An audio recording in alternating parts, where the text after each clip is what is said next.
রায়হান উদ্দিন জানতে চেয়েছেন, শেখ আপনি কয় বছর বয়সে বিয়ে করেছেন? মাশাআল্লাহ, এই তো একটা প্রশ্ন আসছে, খুব সুন্দর প্রশ্ন। সাকিব হাসান জানতে চেয়েছেন আপনি কোথায় থাকেন, জানতে চেয়েছেন ব্যক্তিগত বিষয়। হাসিব ইব্রাহিম জানতে চেয়েছেন আপনার শিক্ষা জীবন নিয়ে কিছু বলুন। হাফিজুর রহমান জানতে চেয়েছেন শেখের আকিদা সম্পর্কে কিছু বলুন। আয়েশা ইসলাম জানতে চেয়েছেন আমি ইতালিতে থাকি, কিভাবে আমি আমার ছেলে মেয়েকে ইসলামী শিক্ষা শিক্ষিত করতে পারি। মহিউদ্দিন কাম মন্ডল জানতে চেয়েছেন চোখ বন্ধ করে নামাজ পড়া যাবে কিনা। এরপরে সাইফুল ইসলাম ভাই জানতে চেয়েছেন একজন পুরুষের বিবাহ করা কি বাধ্যতামূলক। বলে আছি সরাসরি প্রশ্ন উত্তর। রায়হান উদ্দিন জানতে চেয়েছেন শেখ আপনি কয় বছর বয়সে বিয়ে করেছেন? মাশাআল্লাহ, এই তো একটা প্রশ্ন আসছে, খুব সুন্দর প্রশ্ন। শুধু আপনারা ইসলামী জিজ্ঞাসায় পেশ করেন, এই এক বিষয়ের উত্তর দিতে দিতে তো বোরিং লেগে যাচ্ছে। একটু অন্য কথাও বলেন মেহরবানি করে। জি, আমি কয় বছর বয়সে বিয়ে করেছি? আমি যখন বিয়ে করেছি আমার বয়স ছিল সম্ভবত 23, যথাসম্ভব 23 ছিল আমার বয়স। 23 বছর বয়সে আমি বিয়ে করেছি। যথাসম্ভব বলছে এই জন্য যে আসলে বয়সের বিষয়টা ততটা মানে বিয়ের সময় অতটা হুঁশ ছিল না, তো 23 বছর বয়সে বিয়ে করেছি যতটুকু মনে পড়ে। সাকিব হাসান জানতে চাইছেন আপনি কোথায় থাকেন? আমি থাকি আল্লাহর জমিনে, বাংলাদেশে। এই মুহূর্তে আছি ঢাকা শহরের অদূরেই নারায়ণগঞ্জের চিটাগাং রোডে। আমি এখানে বসবাস করি এবং এখানে আমার অফিস, স্টুডিও, মাদ্রাসা, মসজিদ, বাসা সব কিছু এখানে। এটা ঢাকা চট্টগ্রাম মহাসড়কের উপরে চিটাগাং রোড একটা বাস স্টপেজ আছে, যেখান থেকে আদমজি রোড বা সিদ্ধিরগঞ্জ রোড আছে। চিটাগাং রোড বাস স্টপেজ থেকে ওয়াকিং ডিস্টেন্স। ভূমিপল্লী আবাসন বলে, ভূমি মন্ত্রণালয়ের কর্মকর্তা কর্মচারী সমিতির একটি আবাসন প্রকল্প। এটার ভেতরে আমি থাকি এবং এর ভিতরে একটাই মসজিদ আছে, সেখানে জুমা সালাত পড়ে।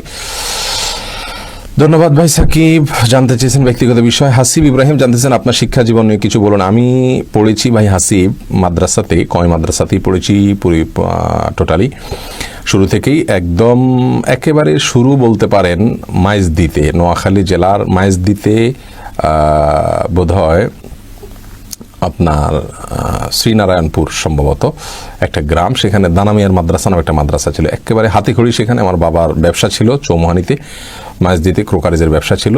আব্বার এক বন্ধু ছিলেন সেখানকার ওস্তাজ, আমার ওস্তাজ পরবর্তীতে, তো তার মাধ্যমে ওখানে হাতেখড়ি হয়, মাদ্রাসার হাতেখড়ি। এরপরে ওখান থেকে আমি চলে আসি চন্দ্রগঞ্জ, নোয়াখালী জেলার চন্দ্রগঞ্জের আপনার দোয়ালিয়া গ্রামে একটা বড় মাদ্রাসা, দোয়ালিয়া মাদ্রাসা বলে, সেখানেও প্রাথমিক স্তরে পড়াশোনা করি। 1 বছর বোধহয় সেখানে ছিলাম। এরপরে দুষ্টমি মাথায় চড়া দিয়ে উঠে, যার কারণে মাদ্রাসা থেকে একরকম বলতে পারেন ভেগে যাই বাসাড়িতে। তারপরে আমাকে আমার ওই প্রথম যে ওস্তাজের মাধ্যমে মাদ্রাসায় গেছি, হযরত মাওলানা নুরউদ্দিন সাহেব হাফিজাহুল্লাহ, তার মাধ্যমে আমাকে তিনি বলেন যে হাতিয়াতে নিয়ে যেতে, কারণ সেখানে দুষ্ট ছেলেরা গেলেও ফেরেশতা হয়ে যায়। ঠিকই হাতিয়া দ্বীপে একটা মাদ্রাসা ছিল, ফজলুল উলুম মাদ্রাসা, হাতিয়া রসুল রহমাহুল্লাহ, মুফতি ফজলুর রহমাহুল্লাহ, তার কাছে মিজান এবং নাহওয়ির আমি পড়ি। অসম্ভব রকমের ভালো একজন নেক মানুষ ছিলেন। সত্যি তার সান্নিধ্যে যাওয়ার পরে আমারও সব দুষ্টামি বন্ধ হয়ে গেছে এবং জীবনের মোহ সেখান থেকে পরিবর্তন হয়ে গেছে। যাই হোক, পড়াশোনার প্রতি, ইলম শেখার প্রতি আগ্রহ হয়েছে, নিজের গতিতে নিজের আগ্রহে পড়াশোনা করতাম। এমনকি ঈদের দিনও পর্যন্ত এমনও হয়েছে বাড়িতে যাইনি, মাদ্রাসায় পড়েছিলাম, এতটা আগ্রহ তৈরি হয়েছে আলহামদুলিল্লাহ। সেই মাদ্রাসা এখন আর বোধ হয় আগের সে অবস্থানে নাই। অবস্থানে নাই বলতে নজিদ ভাঙনে সেটা শেষ হয়ে গেছে, অন্য কোথাও ভেঙে চুরে হয়তো নেওয়া হয়েছে। এরপরে ফেনীতে সামান্য বোধহয় 90-র বন্যা বা 88-র বন্যায় হাতিয়াতে ব্যাপক ক্ষতি হয়, আল্লাহ তাআলা আমাদেরকে বাঁচিয়ে রাখেন। তখন আমরা চলে আসি হাতিয়া থেকে ফেনীতে, সামান্য কয়েক মাস, ভাঙা মাস, সেখানে একটা মাদ্রাসায় ছিলাম এবং সেখান থেকে লালপোল থেকে অদূরেই সেই মাদ্রাসায় কিছুদিন থাকার পরে আমাদের উস্তাজ তিনি পাঠালেন হাটহাজারীতে। হাটহাজারী মাদ্রাসাতে ছিলাম দীর্ঘদিন না, 2 বছর।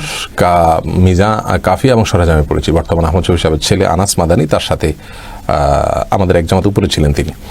যাই হোক, এরপরে সেখান থেকে আমি বেফাকে পরীক্ষা দেওয়ার জন্য, কয়মাসা বড় পরীক্ষা দেওয়ার জন্য বাইরে চলে আসি। যশোর দোয়াটা মাদ্রাসা যাই, দাওরাত হাদিস পর্যন্ত সেখানে পড়ি এবং সেখান থেকে আলহামদুলিল্লাহ আমি বেফাকে পরীক্ষা দিই, বাংলাদেশে 2য় স্ট্যান্ড করি, দাওরাত হাদিসে মেশকাতে 3rd স্ট্যান্ড করি, এর আগে 10 স্ট্যান্ড করি। তারপরে ইফতা পড়ার জন্য খুলনা দারুল উলুমে চলে যায়। মাঝে নাজিরহাট চট্টগ্রাম মাদ্রাসাতেও কিছুদিন ছিলাম। অনেকগুলো মাদ্রাসা ঘোরা হয়েছে আমার। ধন্যবাদ সাকিব ভাই, আপনার মাধ্যমে পুরোপুরি আমার হিস্ট্রি বলা হয়ে গেল। এ বিষয়ে পিস টিভিতে আমার একটা সিরিজ সাক্ষাৎকার আছে 12 পর্বের আমার লাইফ হিস্ট্রি নিয়ে। হাসিব ইব্রাহিম আপনি আরও জানতে চেয়েছেন, না অন্য হাসিব ভাই জানতে চেয়েছেন আপনার শিক্ষা জীবনে কিছু বলেছি আমি। হাফিজুর রহমান জানতে চেয়েছেন শেখের আকিদা সম্পর্কে কিছু বলুন। আমার আকিদা হলো ভাই আহলুস সুন্নাত ওয়াল জামাআতের আকিদা, সালাফে সালেহিন আকিদাকে আমি পোষণ করি। আমি মনে করি সালাফে সালেহিন যে আকিদা লালন করেন সেটাই হলো মুসলমানের জন্য সবচেয়ে নিরাপদ আকিদা।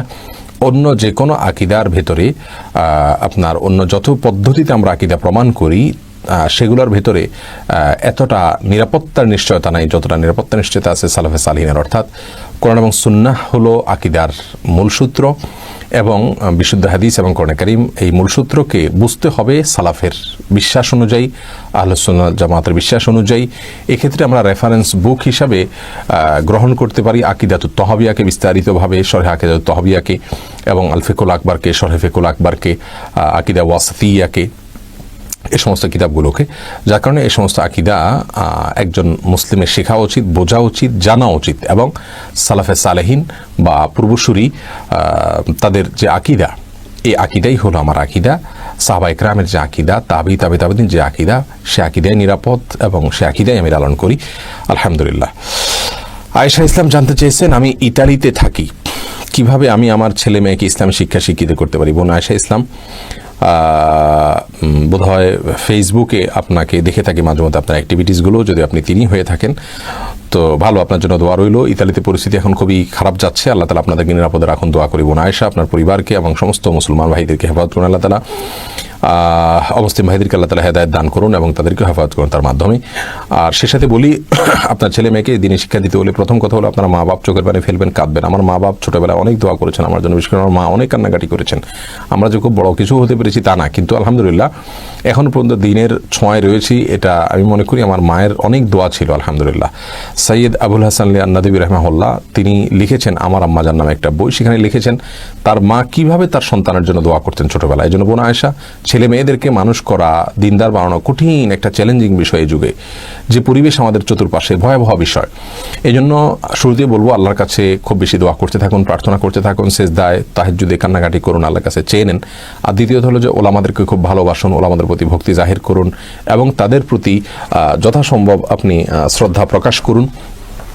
তৃতীয়ত হলো বাচ্চাদেরকে ছোটবেলা থেকে ইসলামের বেসিক বিষয় শিক্ষা দিতে থাকুন।